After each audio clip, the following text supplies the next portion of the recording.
Hey world, so I tried to go live, but my data doesn't like me, so we're just gonna do a video and post it. So very, very unfortunate that I couldn't go live with this, but here we are.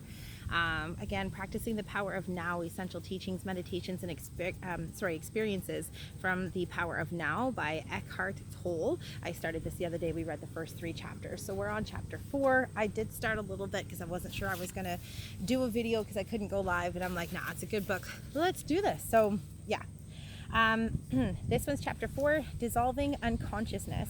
It is essential to bring more consciousness into your life in ordinary situations when everything is going relatively smoothly.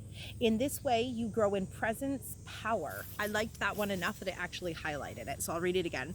It is essential to bring more consciousness into your life in ordinary situations when everything is going relatively smoothly. In this way, you grow in presence power.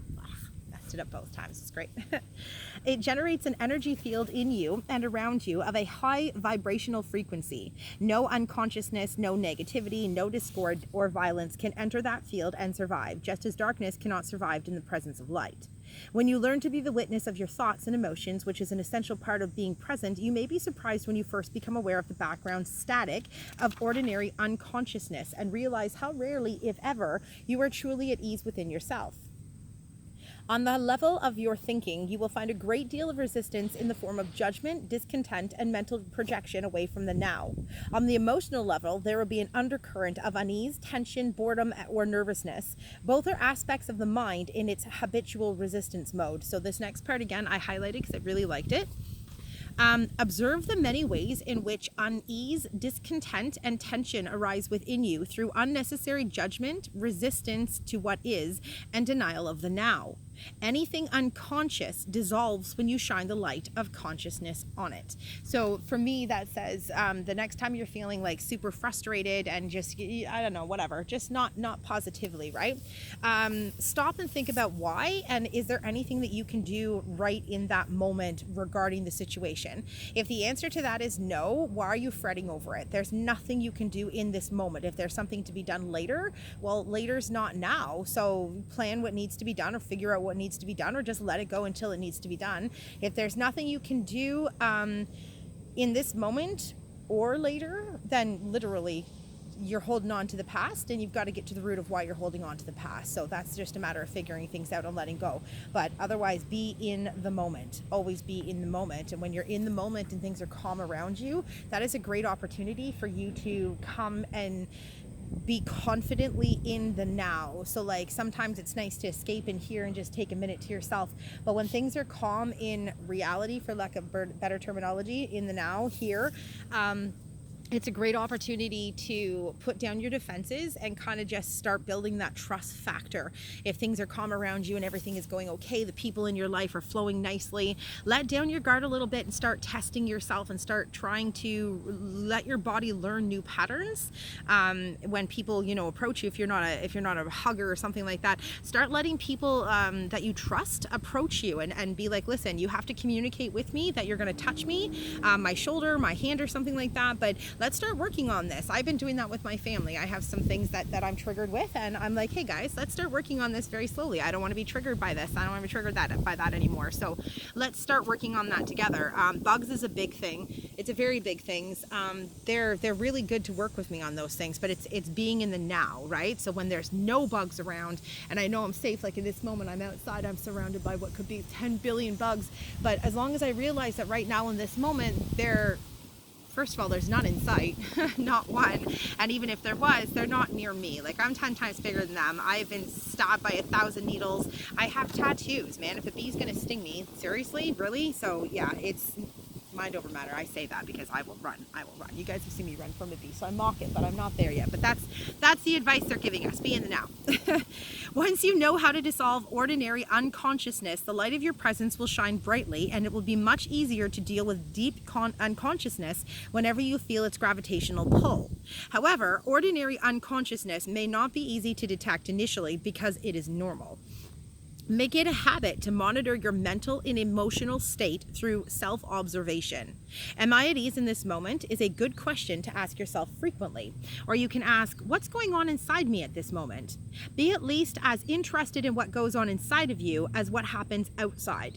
If you get the inside right, the outside will fall into place. Primary reality is within. Ella, come here. No, we don't chase birds. Really? What were you gonna do? What were you gonna do? You gonna fly up there and get that bird?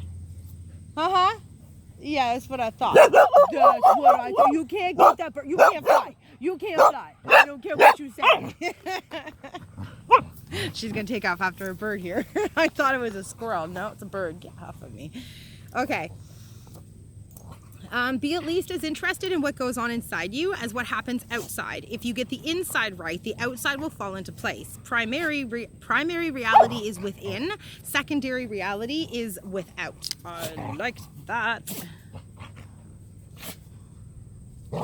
You are in charge. Your body is the machine. You are the operator, but your body knows itself better than you do. So communicate with your body, talk to your body, be one with your body, be aware of your body, and be aware that it's on autopilot. It knows what to do. It knows to breathe, to blink, to blink, to do all the things that it needs to do. So stop not trusting your body so much. Stop focusing so much on where you're walking. If you don't know how to put one foot in front of the other by now, and you don't know that your body is so sensitive that it can feel the wing of a bumblebee on it, then you are never going to make it anywhere. You're going to spend the entire life looking at the curb, making sure you're not going to fall off of something. Know thyself. Know that your body is not going to purposely hurt itself, so allow it to trust yourself, to let your body walk with knowing it's not going to allow itself to get hurt, and put more confidence in it. Allow your body to feel instead of you trying to feel. You're trying to be aware. You're watching where you're walking and you're stumbling. Why? Because you are not your body. Your body knows how to feel. It knows how to walk. It knows that it doesn't want to get hurt. But when you try to take over, it's like you don't know what you're doing. You have no idea what you're doing. Let your body do what it's supposed to do. Have faith in your body. You focus on you. Stop worrying about your body. Your body knows what to do. It doesn't need you. Don't answer these questions immediately. Direct your attention inward. Have a look inside yourself. What kind of thoughts is your mind producing? What do you feel? Direct your attention into the body. Is there any tension? Once you detect that there is a low level of unease, the background static, see in what way you're avoiding, resisting, or denying life by denying the now. A lot of the times your body feels what it feels because of something that you're not dealing with in your life, something you're avoiding, something that's stressful, that's going on in the now, that you not feel out of control of, any negativity, anything that you're not that you're not dealing with, or you're avoiding, or is happening in the now. You don't have to feel that. So figure out what the root cause of it is. Even if there's a death, why are you feeling the depths of despair the way that you did? What is the root cause of that? The missing of the person? Is there something that you didn't get out to them that you wanted to get out? What is the root cause of the extreme? Where's Ella? Oh, okay. What is the cause of the extremity that you are feeling? For me, when my grandmother died, the extremity of what I felt was acknowledging how much I didn't know her. Sorry, it's still painful as I'm still clearly dealing with it. I didn't get a chance to know her. I spent so much time talking, and she spent so much time listening, that when she was slipping out of my fingers, I watched her go without knowing her story, and I remember just screaming in my head, I don't know you yet. Wait. We have so much more. So that's why I felt what I felt, and I'm still feeling what I feel. Clearly, it's a guilt that I need to get over. My grandma did not sacrifice her story for me. She let me talk because she knew I needed to, and she kept herself silent because she chose to, because I don't know, it doesn't matter. She put me above her own story, and I am so appreciative of that. So that's maybe something that we can work on and let go of, and maybe this tension in my shoulder will go away. So that's what that's saying there. We got totally lost. This is why I went live for this one. I knew this was going to be a good one. There are many ways in which people unconsciously resist the present moment. With practice, your power of self-observation, of monitoring your inner state, will become sharpened. Wherever you are, be there totally. Are you stressed? Are you so busy getting to the future that the present is reduced to a means of getting there? Stress is caused. Ella, come here. Come here. Come here. Come here. Come here. Come. No, my dog's not. My dog's not friendly. Pepper, come here. Pepper, come here. Come here. Come here. Pepper, come here. Come. Sit. Good. Good. Good girl. Stay. Good girl, Ella. Good girl, Ella. Stay. Good, Ella. Nope. Stay. Nope. Nope. Nope. Pepper. Pepper. Come here. Pepper. Pepper. Hi. Hi. Sorry, I'm not used to having somebody up here. Usually I let them go Hey. in the afternoon. Hey. Hey. Hey. Come on. Lie down. You're doing fine though. It's just this one. Stay. Good girl. Stay. Good girl. I'm still working on the recalls. That's okay. Well, I am with this one. That's why I'm holding her. The other one is fine. Rufus? Rufus? Rufus? Rufus? Good girl. Free? Good girl. You are good girl. Break. Ella, break. Hey, look. Good girl. Good girl. Good Boy, girl. Rufus. Good So boy. good. You did so good, Ella. Good girl. She's in training. Stay. Good girl. Good girl. You want a treat? Treat? Good. Good treat. Good friendly. Good friend. Good friend. Good girl. I understand that. That's why my pocket's full of treats. Thank you. You're welcome. Good girls. Good girls. Did you make a friend, Ella? Hey, did you make a friend? Good girl. Good girl. Yeah, good girl, Ella. Good girl. You were so good, Pepper. Stay. Ella, stay. Good girls. Good girls. Good girls. Okay, so that was a, sorry guys, slight distraction. Everybody who has a dog thinks that the entire world has dogs who are just as friendly as theirs. So they just let them go and run loose. So I'm sitting here on the far side of the open field that I'm in here. As isolated as I suppose I could be should anybody decide to walk through the field. We're not in anybody's way, especially if they have dogs. And she specifically came all the way over here with her dogs off the leash and she's announcing they're friendly. I'm like, mine are not. It's wonderful that your dog is trained. I'm so glad that your dog is trained. My dog is trained to an extent, but not all dogs are trained. Ella did amazing. That was fantastic. She didn't eat anybody, so that was great. She came to me immediately, so that was amazing. It worked out really nicely. But just for future reference, those of you who have a dog, no, they're not people, okay? They're not just friendly to everybody because they're friendly at home. These are animals. They're pack animals. You are their pack, and everybody outside of that pack is a potential threat.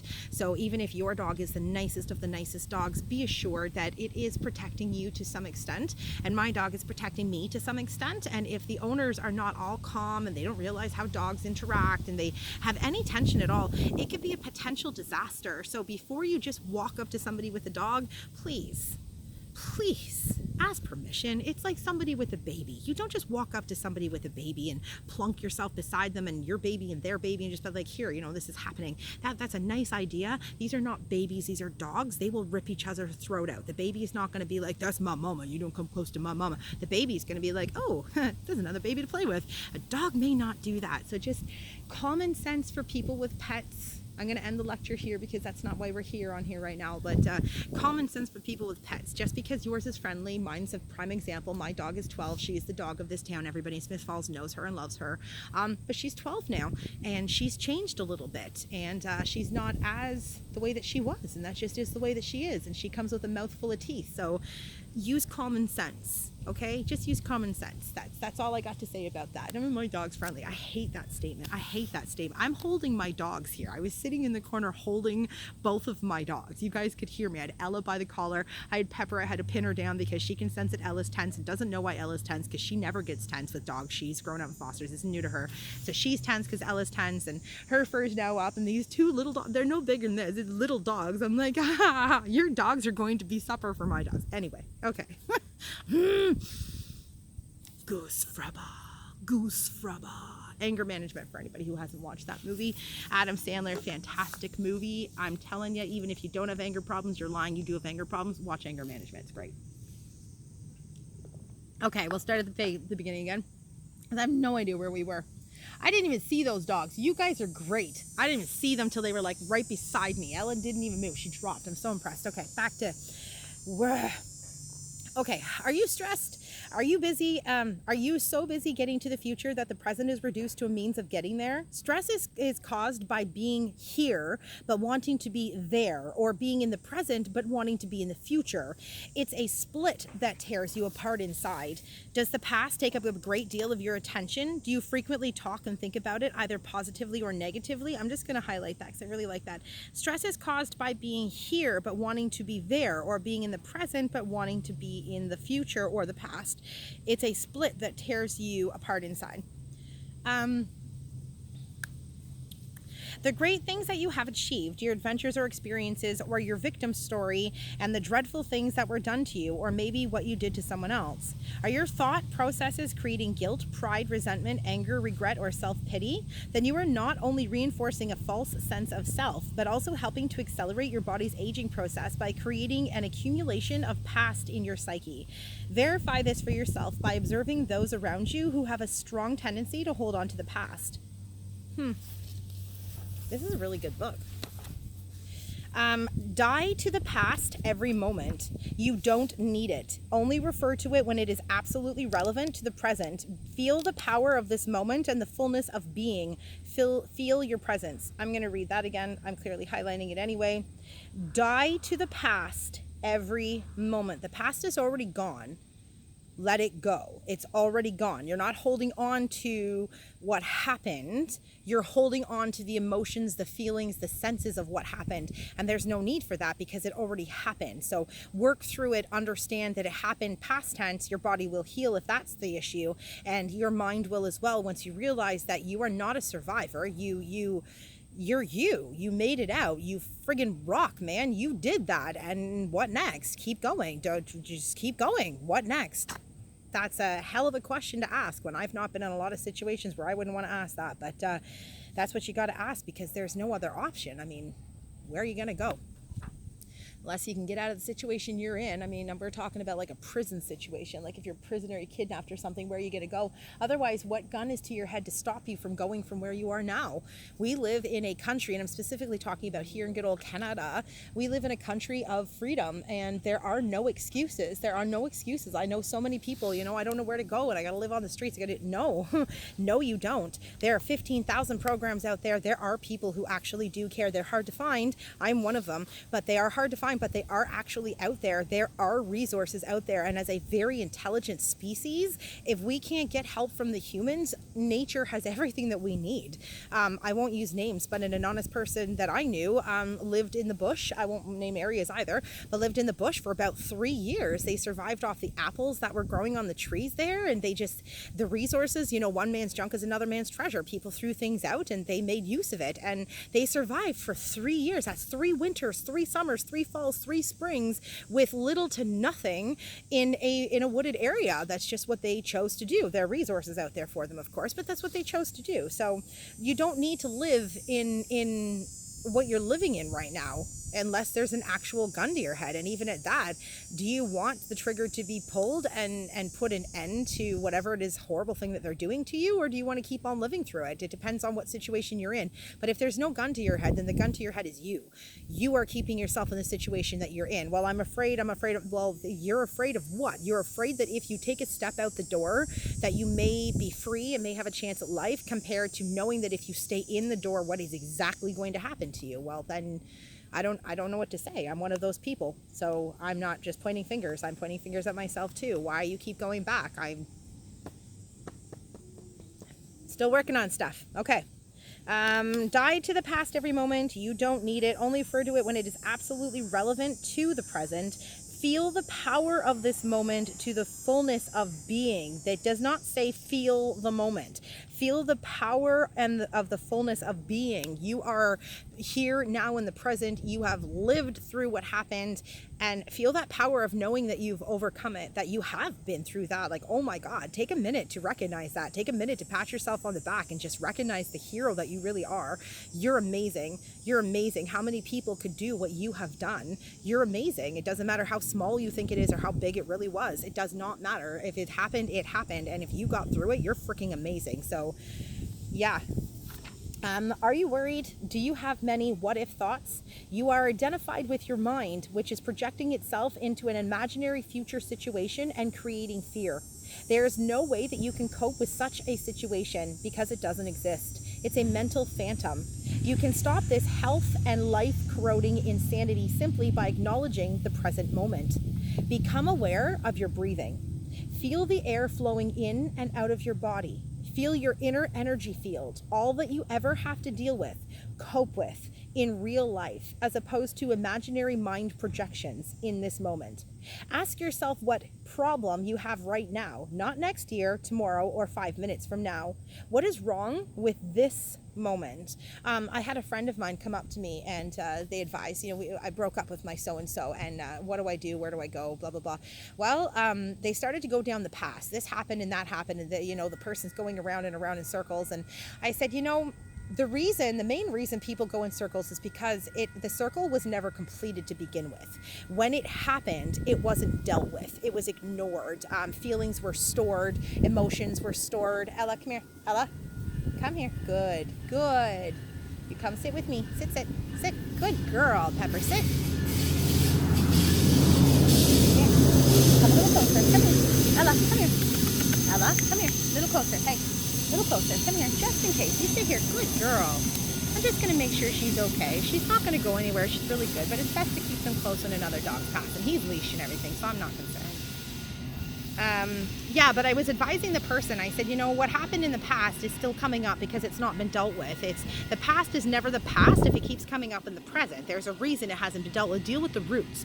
Why are you going in circles? If this situation was dealt with, you agreed on it, whatever the situation was, why is it being brought up? Are you bringing it up? Are they bringing it up? Have the patterns that initiated that in the first place continuing? Are you doing the same actions? Are you using it against them repeatedly and reminding them, you did this, whatever it is? Why is it coming up? Get to the root of it and let it go. And if the other person cannot let it go, well, then that's their problem and things need to definitely change. Then you need to say, like, I'm sorry, but I don't live in the past. I live in the present. And if things are going to change, then you have to learn how to let that go. And we definitely need to move on.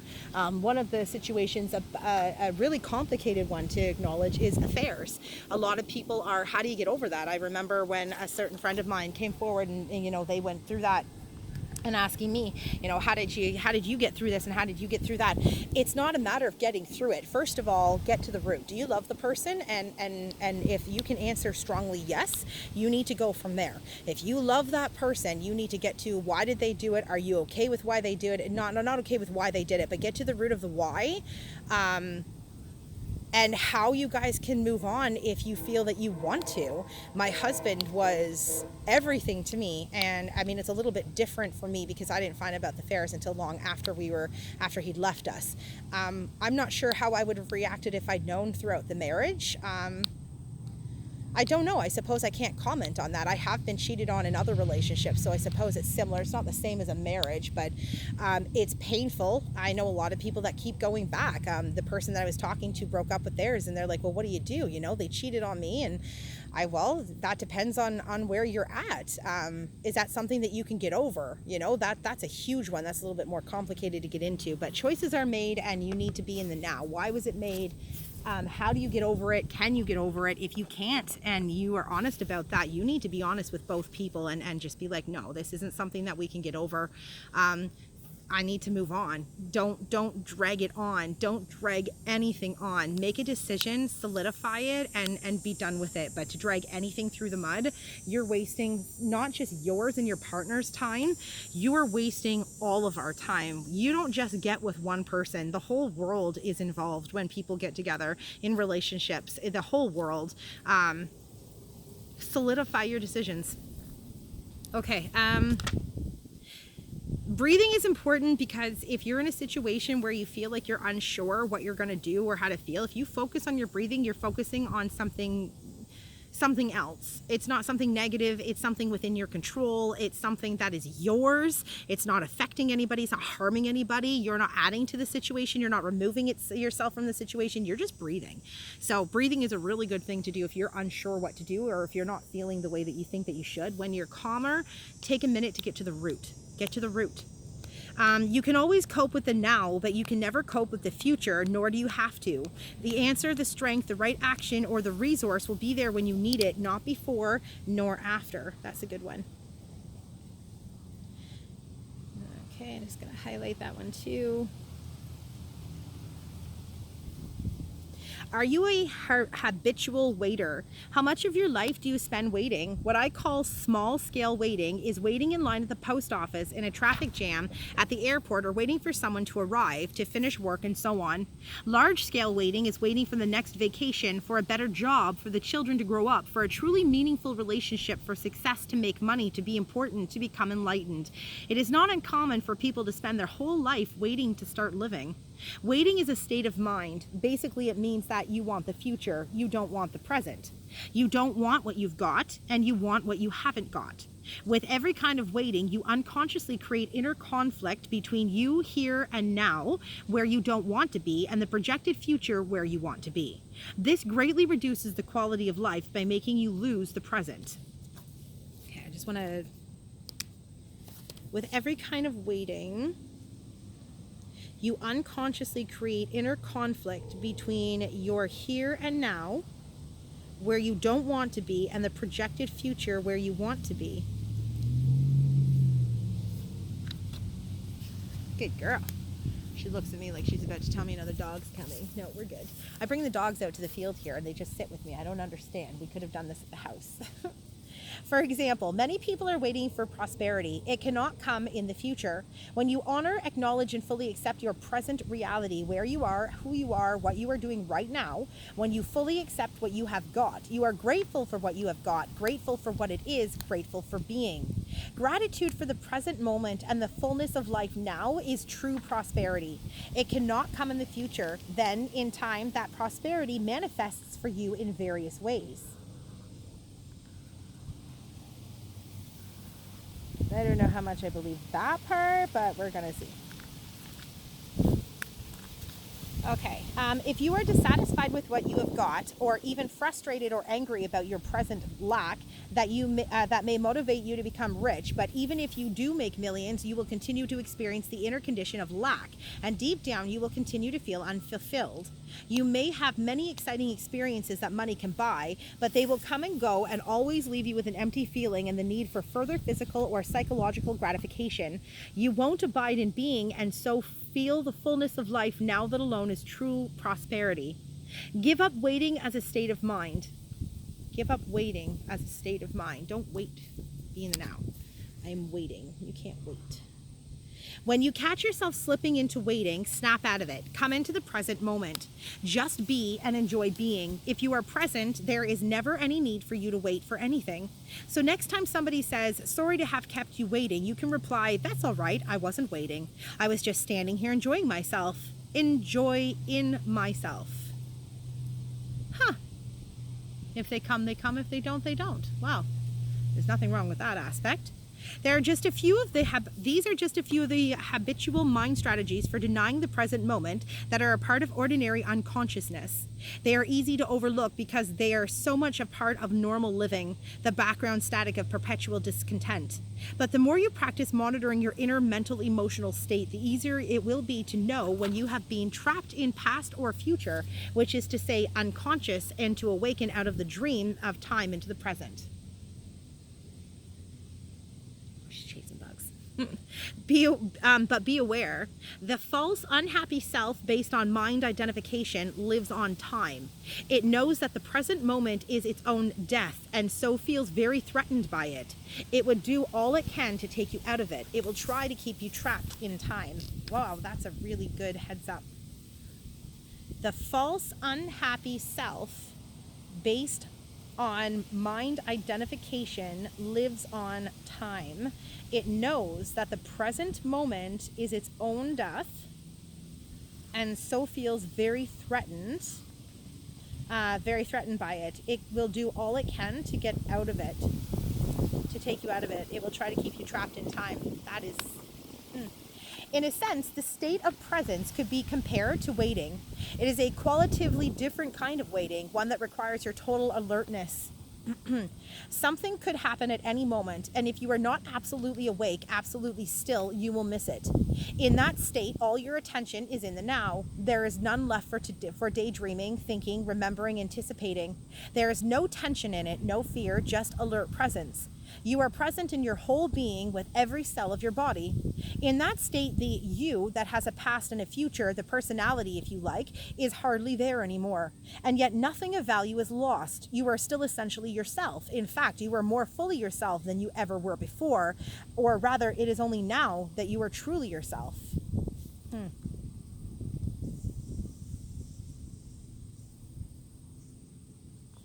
The past cannot survive in your presence. Ella? Oh, she's going for a bug. That's a bee. I don't know if you've got allergies, man. Let's not test this. The past cannot survive in your presence. Okay, this is the end of chapter 3. So my video is quite long. Whatever you need to know about the unconscious past in you, the challenges of your present will bring it out. If you delve into the past, it will become a bottomless pit. There's always more. You may think that you need more time to understand the past or become free of it. In other words, that the future will eventually free you of the past. This is a delusion. Only the present can free you of the past. More time cannot free you of time. That is I like that. Access the power of now. The key, that is the key. The power of now is none other than the power of your presence, your consciousness liberated from thought forms. So deal with the past on the level of the present. The more attention you give to the past, the more you energize it, and the more likely you are to make a self out of it. Don't misunderstand. Attention is essential, but not to the past as past. Give attention to the present. Give attention to your behavior, to your reactions, moods, thoughts, emotions, fears, and desires as they occur in the present. There's the past in you. If you can be present enough to watch all those things, not critically or analytically, but non-judgmentally, then you are dealing with the past and dissolving it through the power of your present. Okay, here we go. Attention is essential, but not to the past. I'm going to reread it. Give attention to the present. Give attention to your behavior, to your reactions, moods, thoughts, emotions, fears, and desires as they occur in the present. There's the past in you. If you can be present enough to watch all those things non-critically or analytically, but non-judgmentally, then you are dealing with the past and dissolving it through the power of the present. What I like to do, I'll read the last sentence. You cannot find yourself by going into the past. You find yourself by coming into the present. So what I like to do is, that's the end of chapter 4. We'll read chapter 5 another day. What I like to do when I'm dealing with the past now is, I go back into it when it comes up. Why would you bring it up if you don't need to? But as it comes up, I'm in the moment. And instead of feeling the moment now, the emotions and reliving it, picture a scene, okay? Picture a scene. I'm in an argument with somebody else. Instead of being me in that moment or reliving it, I'm removing myself from me and observing me and the other person in that moment. It's almost like an out-of-body experience. You're kind of hovering around and just kind of watching, observing. So I'm not feeling what I am feeling in that moment. I'm not experiencing the sensations, the anger, the frustration, the sadness, whatever it is. I'm not experiencing what they're experiencing. Instead, I get to observe the entire thing completely biased from an out-of-body situation where you get to see both sides. You get to watch the whole thing happening if you are there, I guess, if you choose to watch it, whatever the situation is.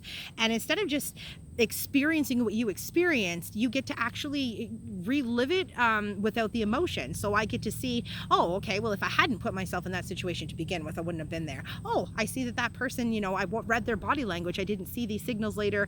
Maybe I would be more observant next time and not follow somebody like that if it's somebody who tricked you into something. somebody that you trust, hearing words that they've used repetitively that maybe you didn't catch on, that just seem to add up to something that's harming you. You get to just observe the whole thing and really learn from it. It's like watching a movie. It's like being a victim and watching movies. How did you survive that? How did you survive that? Don't just watch and be like, how did they survive that? Oh, that's really good advice. It's actually taking the advice and living it. It's living it, watching it, dealing with it. How did you survive that? Well, I don't live there anymore, for starters. It happened. It's in the past. I'm not reliving what happened in the sense of, for example, if you were beaten, reliving the pain of being beaten, reliving the shock of being beaten, the betrayal if you knew the person, all of those emotions. Remove all of that. Live what happened. Observe what happened. Acknowledge it happened. And sort through it. Why are you reliving it? You know, why are you reliving it again and again and again? You don't have to do that. You don't have to do that. I've been bullied and abused physically, mentally, emotionally, off and on my entire life. And now I don't go back and relive the moments where I'm feeling it. I can still see the people. I can still hear the words coming out of their mouth. I'm right there in the moment right now. I'm a very visual person, and I no longer feel the pain that Valerie felt in that moment. Now I just kind of hug her. You know, like if I was called a name by a bully, I can go into that situation, back into my past now, and I'm watching her right now. She's on the bus and the two big bullies are dumping garbage on her, and instead of feeling that heartbreak that Valerie felt, that's who she was at the time, me in the present can now just kind of consciously, subconsciously, I don't know, kind of hug Valerie on that bus, you know. And when Valerie in that moment feels that impossible hug that I'm giving her, I don't know, I kind of almost sense Valerie in the past kind of take a breath, like, we're living this, we lived it, it's over, and somebody loves me, like, we survived this. She's almost shocked, and it's kind of like she's taking a breath, like it's happening still. She's reliving the bullying. I've relived what I've gone through 100 times, but now somebody knows about it, somebody cares, and that's me in the present. I'm the one going back and healing Valerie from the past and saying, hey girl, I'm literally the only one that could possibly ever understand you. I'm the only one that can actually say I understand and actually mean that. I hate going to counselors for that reason. They always say, you know, I understand. You don't understand a damn thing. You don't understand a damn thing. Nobody can understand what you're going through but you. So be your own counselor. Go back and hug her. Tell her what she went through was not okay, but it's over, and now she is okay. And that's what I'm kind of, I don't know, that's just the healing that I've been kind of doing lately, is going back if so need, and I'm hugging me now, and I'm telling her, hey, like, it's okay. Like, I have these scars on my stomach from my babies, and I'm not ashamed of them in any way. I was told at 13 I'd never have kids. I had PCOS, and here I have 3 kids. And I talked to myself last night, and I'm like, hey girl, like, you had 3 kids. Your doctor said you couldn't do that, Val. Like, thank you. Talking to my body, like, thank you for giving me 3 kids. I knew I was going to have kids. I remember telling my doctor, 3 kids, you're wrong, I'm going to have kids. And my body just kind of allowed that to happen, or accepted, or I don't know what it was. And so I thanked my body last night and just kind of said, you know, you don't need the scars anymore, though. You can keep them if you want to, but I'm ready to let them go. And I don't need them anymore. It was a reminder of a beautiful time of my life, but I don't need them anymore. I don't need the scars anymore. And I've held on to them for many years. It was hard for me to stop having kids. I did it on my own.